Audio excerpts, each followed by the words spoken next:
2026年5月22日每日靈修，主要賜給我們滿足的喜樂。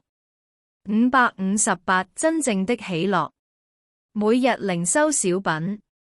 經文：你必將生命的道路指示我，在你面前有滿足的喜樂，在你右手中有永遠的福樂。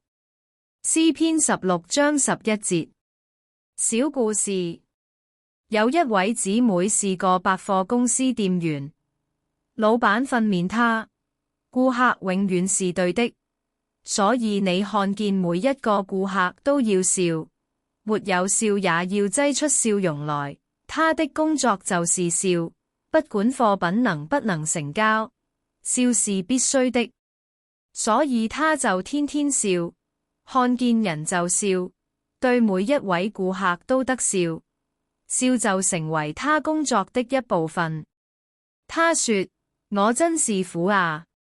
沒有笑就擠笑，擠到後來，每天下班回家，第一件事情就是用手去搓兩邊腮骨，因為笑得太厲害，這個地方都笑酸了。默想：所以人工製造的笑是痛苦。唯有靠主是自然的笑，是真的喜樂。真的喜樂是壓力越大，喜樂越深。我們的喜樂是從靈裡面發出來的。禱告：親愛的天父，我們要感謝讚美你，你是我們的喜樂。新的一天，要充滿你的恩典和你喜樂的力量。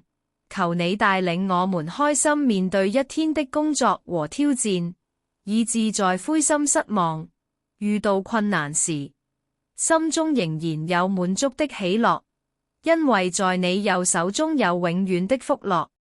禱告是奉主耶穌基督的名，阿門。